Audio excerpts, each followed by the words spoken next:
며칠째 잡히지 않고 있는 산불이 더 무섭게 번지고 있습니다. 산불은 오늘이 최대 고비가 될 것이란 관측이 나오는데요. 사상자까지 계속 늘어나는 가운데 주민들은 집을 떠나 임시 대피소에서 머무르고 있습니다. 현재 상황 한국열린사이버대 소방방재안전학과 백승주 교수와 자세히 짚어보겠습니다. 안녕하십니까? 네, 어서 오십시오. 네. 네, 산림청 행정안전부의 자료에 따르면 이번 산불이 역대 최악의 산불이 아닐까라는 생각이 듭니다.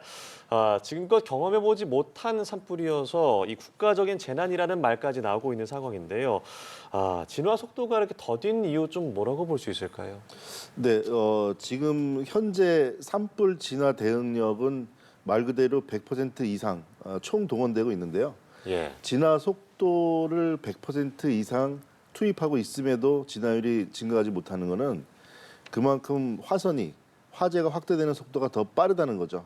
그렇게 되니까 이제 지금 현재 소방 대응력이 감당할 수 없는 화재가 초반부터 일어나게 됐고, 그리고 의성 지역 같은 경우는 순식간에 그 화선이 길이가 커지면서 우리가 이제 원둘레 같은 경우도 2파이를 곱해서 그러니까 1m가 늘어나면 전체 화선은 6m가 늘어나는 거거든요. 예. 그렇게 되니까 이 산림에서 입체적으로 확산되는 속도를 어느 한계점이 넘어가게 되니까 예. 이 대응력이 한계에 도달하게 된 거죠. 네, 그렇기 때문에 이렇게 좀 진화율이 정체되는 것으로 봐야 합니다. 그러니까 가장 큰 어려움이 날씨라고 보면 되는 겁니까?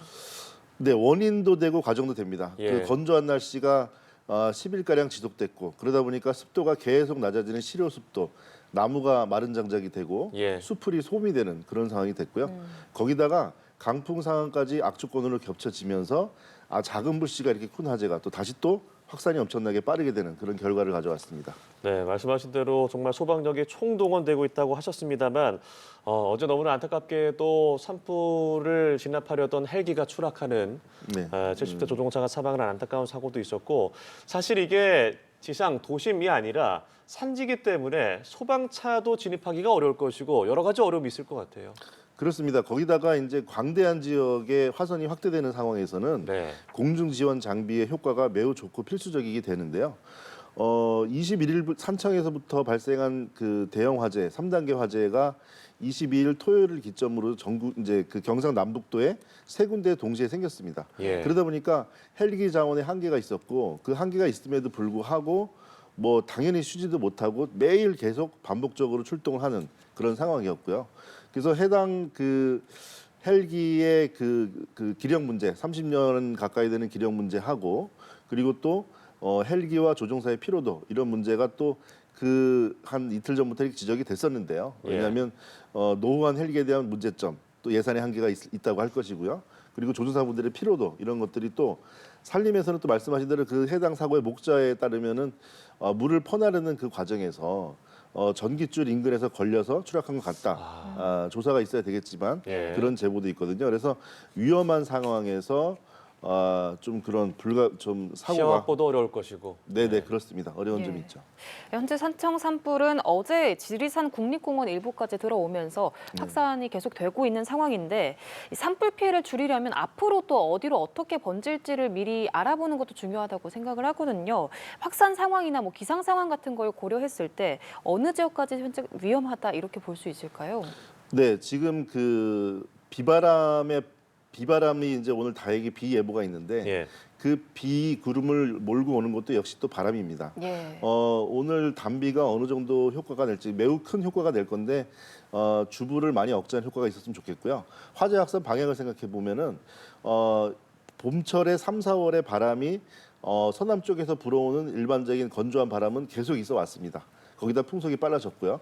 거기다가 이제 의성에서 산불이 확산되게 된 계기는 이 30번 서산 영덕간 고속도로가 횡으로 막고 있었는데, 이 고속도로 그 저지선을 뛰어넘으면서 풍속이 빠르게 된 거는 북쪽으로 바람을 틀었어요. 그렇게 되니까 예. 확산되는 방향에 대한 부분은 지금 강원도 동해 북부 지역에 건조주의보가 지속적으로 경상도와 함께 계속 있었습니다. 바싹 말라 있죠 지금. 그러니까 대관령, 태백산맥 오른쪽으로 바싹 마른 그 지형에서는 또 북쪽으로 밀어 올리는 상태가 되기 때문에 화재가 확산될 우려도 있고요. 그리고 또 22년 산불 사례를 보더라도 울진 영덕의 동해안 남부의 산불과 동시에 그 동해 강릉 삼척 지역에 산불이 또 생겼거든요. 예. 그러니까 지금도 작은 불씨 하나가 이렇게 큰 화재가 된 거잖아요. 이 건조한 날씨이기 때문에 예. 이제 이번에 비 이후에 건조가 다시 또 지속이 될 것이고요. 그렇다면은 강원 영동 지역 그리고 동해 강릉 지역에서 산불 위험도 지금처럼 더 위험한 상태가 됩니다. 말씀하신 대로 오늘 이제 비 소식이 있어서 그나마 다행이다라고 생각할 수는 있는데 일단 뭐 남해안 지역 특히나 경남 산청이나 울산 울주 쪽에는 적당한 비가 내릴 수 있을 것 같으나 이제 경북 북부 의성 뭐 안동 이렇게 쭉 이어지는 정말 넓은 부분에서는 5mm 안팎이어서 이게 네. 좀 산불 진화에 도움이 될지 걱정이 되기도 하거든요. 어떻게 보십니까? 네, 그렇습니다. 근데 산불이 일단은 그 주불의 확산으로 이어지는 건데요. 네. 비가 소량이라도 내리게 되면 공기 중에 습도가 떨어지고 습도가 떨어지면 화염의 높이 자체도 낮아지게 됩니다. 예. 그리고 또 말라 있는 땅에 젖어 있는 숲이 되는 거니까 확산 속도가 늦어지게 되고요. 화염의 길이가 낮아지면은 그 복사열에 따른 확산 속도가 늦어지게 되고 그래서 효과는 있게 될 텐데요. 또 당부드리고 싶은 말씀은 이게 아무래도 비가 오게 되면은 또 항공 운행에서는 또 위험성이 요인이 가중이 됩니다. 그래서 1, 2mm 정도의 아주 약한 상태의 비 정도는 운항이 되지만 비 예보라는 게 그 비가 내리다 안 내리다 하는 거지 꾸준하게 일관적이진 않잖아요. 그렇기 네. 때문에 무리한 항공 운행을 또 하다가 또 사고로 이어질 수 있는 부분도 있어서 지금 현재는 작은 강수량을 이용해서 화재가 억제됐을 때 안전을 전제한다는 조건 하에 주불의 확산 방향, 지금 위험한 방향은 동쪽으로 나가는 북쪽으로 올라가는 방향입니다. 그러니까 지금 경상북도 강원도 접경 지역까지 화재는 다 확산되고 강원도 일부 지역까지 넘어갔거든요. 그러니까 강원도 영동 지역으로 확산되지 않도록 하는 그런 진압 대책이 좀 필요한 때입니다. 예, 오늘 비가 내려서 좀 이런 주불 진화에 좀 큰 힘이 됐으면 하는 바람이지만 마냥 비만 기다릴 수도 없는 노릇이고요. 또 특히나 앞서도 언급했지만 지리산 국립공원 그리고 안동 하회마을도 피해가 우려되는 상황입니다. 다른 지역으로 불길이 번지지 않기 위해서 최선의 방도 어떤 게 좀 있을까요? 네, 지금은 말 그대로 뭐 요령이 있다 그런 상황은 아닙니다. 지금 국가적인 재난 상황이고 예. 네. 지금 전 국토가 산불 위기 경보 심각 상태입니다. 하나도 빠짐없이 이렇게 발령한 것은 이유가 있습니다. 지금 현재 산불 진화력이 산불이 확산되는 크기 규모를 감당하지 못하기 때문에 최대한 그 효과를 내려면 우리 국민분들의 도움이 필요합니다. 예. 네, 첫 번째는 적극적이고 선제적인 피난인데요. 네. 대피 명령이 내렸을 때는 화재 확산이 대응 단계 바로 앞에까지 위험이 왔을 때인데요. 그 이전에 위험적이라면 사전에 대피하시고 대피하실 때는 주변에 연락처, 가족과 그리고 관공서 그리고 이웃 주민한테 어디에서 어디로 대피한다 이런 걸 서로 공유를 하셔서 실종자도 발생했을 때 즉시 구조할 수 있는 시스템으로 해서 공권력들 그리고 산불 진화력이 어떤 면에서는 불필요하게 대피를 안 했기 때문에 대피한 분들을 구조하기 위해서 진압력을 집중한다면 또 주불 진화에는 늦어지게 되는 거잖아요. 그래서 국민분들이 적극적으로 그렇게 대피에 응하시고 또 제일 중요한 불티 이런 인근에서의 불씨 작업 그리고 뭐 용접, 불씨, 입산 시의 실화 이런 것들을 안 하시는 게 예. 직접 올라가서 불을 끄시는 것보다도 훨씬 더 도움이 될 수 있는 것이다. 이렇게 당부 말씀드립니다. 예, 이 산불 확산을 막기 위해서 뭐 지자체나 산림당국 차원에서는 산불 지원제 등 자원을 동원하기도 하고요. 또 소방당국과 주민들이 물을 미리 뿌리는 작업을 하면서 좀 예방 차원의 작업들을 하고 있는 경우도 있는데 이런 것들은 산불을 막는데 좀 도움이 실제로 될까요? 그렇습니다. 산불이 밀려오는 와중에 미리 적셔두거나 산불 지원제를 뿌려두면 분명히 효과가 있습니다. 산불 지원제 같은 경우도 해외에서는 뭐 50년 이상 써오던 해외에서도 많이 검증된 약재들이 있는데요. 네. 근데 그보다도 그 해외 제품보다도 더 환경 영향성에서 피해가 적은 제품이 국내 개발이 되어 있습니다. 그렇지만 친환경이라고 해서 아무 영향이 없는 게 아니고요. 예. 일부 시험된 상황에서 독성 영향성이 다른 제품보다 현저히 낮다는 뜻이지 이게 일반 자연 친화적으로 아무 문제가 없다는 건 아니기 때문에 이렇게 적극적인 사용은 사실 좀 무리가 있는 것은 사실입니다. 그래서 물을 뿌려두고 예를 들어 주택 같은 경우는 화재가 완전히 물 앞에 와 있는 상태에서는 대피하는 게 우선이겠죠. 그때는 즉시 대피하셔야 되고요. 그리고 불티가 날리는 비와 같은 상황에서는 멀면은 지금 현재 같은 경우도 그 연구조사에서 새로운 어떤 데이터가 될 것 같은데요. 4km 이상 지금 비화되는 것들로 보입니다. 그 저기 지금 경북 지역 화재에서는. 예. 그랬을 때는 비화가 포탄처럼 불꽃이 날아가게 되는데 내려앉아서 불이 붙는 곳들을 보면은 항상 탈 것들을 바깥에 내놓았다든지 그리고 쓰레기 더미 그리고 이렇게 콘크리트 조각 아닌 건물들 이런 것들이 먼저 타게 되거든요. 그러니까 적셔놓는 대비도 중요하고 예. 또 그 이전에 예방 차원에서 탈 것들을 마당에 내놓지 않고 그리고 이런 것들에 대해서 옮겨 붙는 것을 막는 그런 것도 하나의 좋은 효과가 되겠습니다. 예. 그런데 이번 산불의 특징을 좀 보면 어느 때보다도 좀 빠르고 광범위하게 불이 번지고 예측도 쉽지 않은 것 같은데요. 네. 이 원인이 아까 기후 이야기도 하셨지만 이 외에도 좀 다른 원인 같은 것도 있을까요? 네, 기후는 우리가 바꿀 수가 없는 거잖아요. 예. 예. 그래서 기후 탓을 하고 오늘 비 오는 것을 기대를 하게 되면 그건 어떻게 보면 원시시대랑 같은 것 같습니다. 지금 우리 대응에서는 지금 이번 대응에서는 산림청이 재난 주관 기관이고 예. 소방청은 긴급 구조 기관이 되는데 모든 공권력이 한계에 다다랐던 것은 산청 산불이 발생한 21일 다음 날인 22일이 됩니다. 22일 날 경상북도 의성과 경상남도 산청과 그리고 울산 지역, 울산도 지리적으로 보면 경상남도에 묶여 있는 거죠. 울산 이 세 군데에서 서로 140km, 130km 떨어져 있는 삼각형 형태의 대형 재난 산불이 동시에 생겼어요. 예. 대응 3단계 산불이라고 하는 것은 모든 산불 진화 대응력 100%를 투입하는 거거든요. 근데 100%를 투입해야 되는 산불이 동시에 세 군데가 생겨버린 거죠. 그러니까 3배수의 대응력이 없었다면 감당할 수가 없는 상황이었습니다. 지금 이 사고를 교훈으로 삼아서 이 산불 대응력을 단순히 하나의 거점으로 가져갈 것인지 22년도 동해안 산불도 그랬거든요. 그래서 이런 일기에 지구 온난화의 이런 날씨는 계속 강도가 높아질 것은 지구 온난화 때문에 누구나 인정하고 분명한 것이기 때문에 산불 대응력을 강화하고 그리고 방화 수림대, 산불 확산을 막는 수림 조성 필요한 때입니다. 예, 그리고 앞서도 이제 인근 주민들이 빠르게 대피하는 것이 중요하다라고 말씀을 하셨습니다만 네. 이게 매뉴얼이 잘 작동이 된 것인지에 대한 의문도 드는 것이 이게 산불이 발생하는 게 어느 지점에서 발생할지 어느 방향일지 예측을 할 수 없잖아요. 그러니까 산불이 나면 어느 지점으로 가라라고 딱 단정할 수 없는 건 아니겠습니까? 이런 부분들은 어떻게 좀 개선을 해 나가야 될까요? 네, 사실 지금 산림청에서 산불 실시간 지도를 데이터화해서 주는 좋은 시스템을 구축하고 있는데요. 네. 의성 산불 같은 경우는 그제 밤부터 데이터 제공을 못 하고 있습니다. 그 정도로 파악이 안 되는데 예. 지금 말씀하신 대피해서 그 말씀을 해드리냐면 우리가 지금 당장 불에 맞닥뜨린 대응이라는 개념도 중요하지만 그 사전에 준비 단계가 있습니다. 그러니까 산불이 의성에서 발생을 했고 그리고 북풍 서풍이 부는 상황에서는 충분히 최악의 상황으로 영덕 쪽으로 확산될 수 있다고 볼 수 있었거든요. 근데 그렇지 않다고 하더라도 어제 대피 명령 같은 경우는 안동 지역 같은 경우는 전체 대피령을 내렸는데 어디에서 어디로 가라가 없었어요. 예. 또 하나 사망자들이 계속 나오기 시작하는데 원래 재난 상황에서는 인원 파악을 하고요. 그 인원에서 실종자가 생기면 실종자 파악을 하고 분들이 사망자 혹은 구조자 이렇게 구분되는 과정을 거칩니다. 그 인원 파악이 전제가 돼야죠. 근데 사망자를 신고로 발견을 했습니다.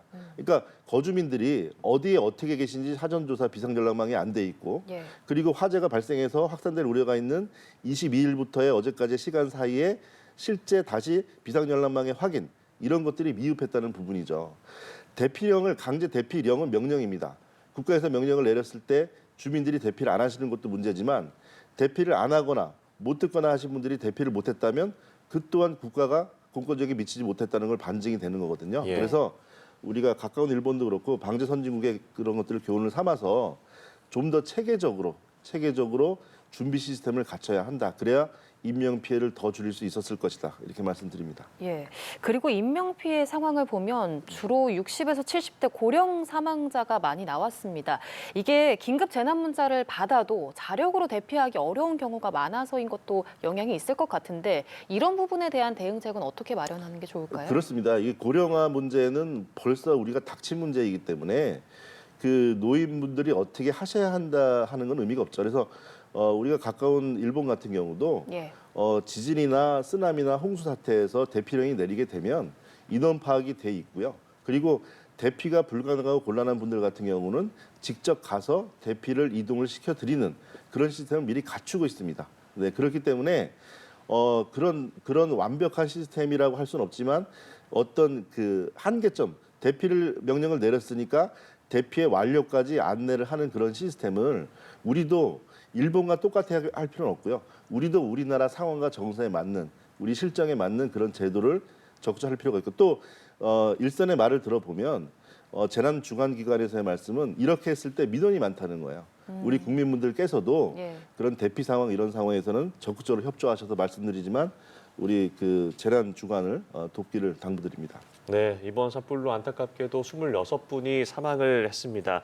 여러 가지 안타까운 사연들이 있었는데 마을 주민들을 구하려다 참변을 당한 분들도 있고요. 또 이것저것 뭐 대피하려다가 피치 못해 안타깝게 돌아가신 분들도 있었습니다. 주민들이 이런 산불 상황에서 정말 대응하기 어려울 것 같지만 그래도 대피 요령이 있다면 어떤 게 있을까요? 네, 우리 그 여러 산불은 이제 그 한 군데서 퍼져 나오는 상황이 아니고 인명사고가 났을 때는 고립입니다. 그러니까 예. 한쪽 방향에서 온다고 생각을 했는데 일단 불이 날라서 그 뒤로 붙게 되고요. 그리고 바람의 방향이 예를 들어 서풍이 서쪽에서 동쪽으로 부는 바람인데 벽에다가 바람을 불면 부딪히고 반대 방향으로 튀어나오는 것처럼 산속으로 바람이 들어가면 휘몰아치고 속도가 빨라지는 소용돌이를 만들어냅니다. 그 새로운 바람장을 형성하는 거죠. 그렇기 때문에 순식간에 한쪽의 바람이 반대쪽으로 불어오는 상황이 생기게 됩니다. 그런 상황이기 때문에 연기의 방향으로 순식간에 판단한다기보다 이런 말씀을 드립니다. 3조 이론이 있습니다. 자조, 상조, 공조 하는데요. 첫 번째, 자기 자신이 냉정하고 신중하게 판단해서 나의 안전을 먼저 보호하는 게 우선이 되고요. 그 다음이 상조, 내가 주변을 살펴서 주변에 도울 분들이 있는지 없는지 살피고 피난을 같이 하고 돕는 게 상조입니다. 예. 그 다음이 국가에서 돕는 공조가 되거든요. 이런 재난 상황에서는 119에 신고한다고 또 경찰에 도움을 요청한다고 바로 와서 도와드릴 수가 없습니다. 그렇기 때문에 선제 대피가 제일 중요하고요.